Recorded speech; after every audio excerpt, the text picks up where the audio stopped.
Hello દોસ્તો, Mahesh computer technology YouTube ચેનલમાં આપનું સ્વાગત છે। આજે આપણે વાત કરીશું ટાટ એચએસ મેન્સની જે એક્ઝામ લેવાની હતી, બરાબર, એ એક્ઝામ એક્સટેન્ડ કરવામાં આવી છે। મને એ બાબતનું ઘણું દુઃખ થતું હતું કે જે ઉમેદવારો ઘણી બધી મજૂરી કરી છે, કેટલાય વર્ષોથી 2 વર્ષથી, બરાબર, કોચિંગમાં જઈને ઘરે રહીને મહેનત કરી છે, ઘણાએ તો આમાં દેવું પણ કર્યું હશે, બરાબર, અને એ ઉમેદવારોને જ્યારે પરીક્ષા દેવાની થાય ત્યારે તે ટાણે એ ઉમેદવારો કાં તો ક્યાં રસ્તામાં કેટલા સમયે ક્યારે પહોંચી રહ્યા, એવા બધા વરસાદમાં આફતમાં એક માનસિક રીતે આગાહીઓના સમાચાર સાંભળીને આ ઉમેદવારો તૂટી ગયા હતા કે ભાઈ આવી બધી આગાહી છે, આવું બધું પૂર છે, આમ છે, ત્યારે આપણે શું કરીને જવું, બરાબર। આમાં રેસિડેન્ટલી જે ગામડાના ઉમેદવારો હતા, બરાબર, એ ઉમેદવારો તો વેરી બહુ આમ માનસિક રીતે હતાશ થઈ ગયા એવું લાગતા। એટલે જે પ્રોપર બહાર જે રેસિડેન્ટલી બજારમાં રહેતા હતા એમને પણ અસર તો થવાની જ હતી, નો ડાઉટ આનો અસર રહેવાની જ હતી, પણ શું છે કે ઘણા ઉમેદવારો પરીક્ષા આપવાથી વંચિત રહી જતા હતા। અને આમાં આપણે વાત કરીએ સમાનતાની, કે દરેક ઉમેદવારને સમાન તક મળે પરીક્ષા આપવાની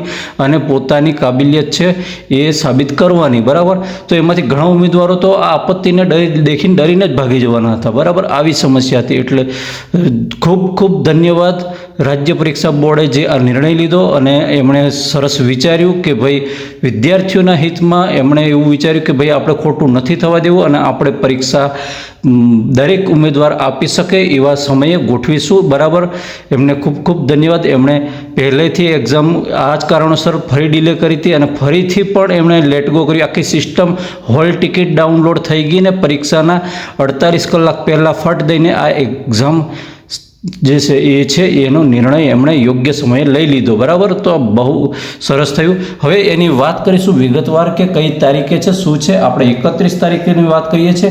હજુ એક બીજી એક્ઝામ ચેન્જ થઈ છે જેનું નામ છે જીપીએસસી, બરાબર। જીપીએસસીની જે એક્ઝામ હતી એ પણ જે લેવાનાર હતી, બરાબર, નેક્સ્ટ ડે એટલે કે શનિવારે, બરાબર, તો એ શનિવારે લેવાનાર હતી, એ પણ મોકૂફ રાખવામાં આવી છે, બરાબર। એમને પણ ખૂબ આખી જીપીએસસી સિસ્ટમના જે વહીવટ સંચાલન કરતા છે તેમને ખૂબ ધન્યવાદ કે જેઓ આ નિર્ણય લીધો અને ઉમેદવારોને કદર કરી, એમને જે મહેનત છે એમને યોગ્ય ન્યાય મળે એની કદર કરી, એમના હિતમાં નિર્ણય લીધો, બરાબર। હજુ એ ખબર નથી પડી કે આ સુરત મ્યુનિસિપલ કોર્પોરેશન એસએમસી, બરાબર, એમણે હાલ જ પરિપત્ર કર્યો છે કે આપણે આ એક્ઝામ તો લઈ જ લેવી છે એમ। હવે એ કંઈ ખબર પડતી નથી, ઉમેદવાર કઈ રીતે જાય, કંઈ રસ્તામાં ક્યારેક કેટલા બધા પાણી ભરાયેલા હોય છે, આપણે દેખીએ છીએ ન્યૂઝમાં, તો શું નાવડામાં બેસીને જવાનો, કઈ પરિસ્થિતિમાં જશે, તમે વિચાર તો કરો ને। આ એક્ઝામ લેવાનું ચાલુ જ રાખી દે છે, આવું કરે છે, બહુ દુઃખની વાત છે। પણ આપણે વાત કરી લઈએ અહીંયા સીધી ટાટ એચએસની।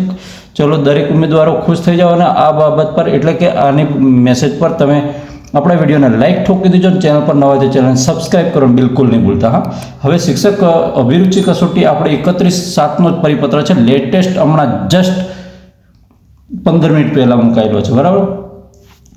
હું આજે સવારથી આ વેબસાઇટને ખોલતો હતો, બરાબર, રાજ્ય પરીક્ષા બોર્ડની વેબસાઇટ છે, અને સવારથી તાકીને જોતો હતો કે સિસ્ટમ ડિસિઝન કેમ લેવામાં આટલું ડિલે કરે છે। મને એ જ દુઃખ થતું હતું, બરાબર, કેમ કે આટલું આગાહી કહેતી હોય, બરાબર, ટેકનોલોજી કહે છે, આપણે ટેકનોલોજીથી તો ઉપર નથી ને, બરાબર ને, જે ટેકનોલોજી કહે છે કે ભાઈ સિસ્ટમ આટલી જોખમ છે ને આટલું કરે છે ને આવું થઈ શકે છે, તો પછી એટલું બધું દેખવા છતાં પણ એવું જોખમ ના લેવાય ને, એમ સીધી વાત છે।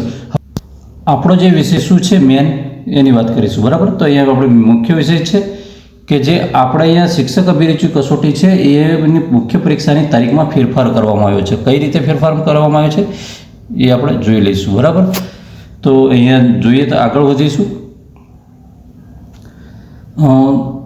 જે ભારે વરસાદની પરંતુ અહીંયા એવું કહેવામાં આવ્યું હતું કે મુખ્ય પરીક્ષા કસોટીનું આયોજન 2/8ના રોજ કરવામાં આવેલું હતું, પરંતુ હાલ સમગ્ર ગુજરાતના રાજ્યને હવામાન વિભાગે ભારે વરસાદની આગાહી કરી અને પરીક્ષાર્થીઓની રજૂઆત અને સરકારશ્રીના માર્ગદર્શનને ધ્યાનમાં લઈ સદર મુખ્ય પરીક્ષાનું આયોજન હવે 8/8, બરાબર, 8 ઓગસ્ટના રોજ, કયો દિવસ છે તમને યાદ હશે, બરાબર, જીકે તમારી પાસે પાવરફુલ હશે તો આવડતું હશે, નાના છોકરાને બી આવડી જાય, 8/8 કયો દિવસ છે, બરાબર, ના રોજ કરવામાં આવી છે, જેની તમામ સંબંધીઓએ નોંધ લેવી। હવે કોઈ પ્રોબ્લેમ નહીં આવવો જોઈએ અને હવે લેવાઈ જાય એવી આશા રાખીએ છીએ, બરાબર, કે જેથી કરીને રાજ્ય પરીક્ષા બોર્ડના દર્શિત જાહેરનામાની અન્ય બાબતો જોગવાઈઓ યથાવત રહેશે. પરીક્ષાથી જે સંબંધિત વિગતો છે હવે એની અંદર કેવું છે કે હવે જે શિક્ષક અભિરુચિ કસોટીની અંદર ગુજરાતી માધ્યમની વાત કરવામાં આવી છે ને એમાં મુખ્ય પરીક્ષા માટે હવે જે આ શનિવારના રોજ ફરી હોલ ટિકિટ કરવામાં આવશે અને એ પરીક્ષા લેવામાં આવશે. એમાં ઉમેદવારે ફરીથી હોલ ટિકિટ ડાઉનલોડ કરવાની છે, જૂની હોલ ટિકિટ ચાલશે નહીં.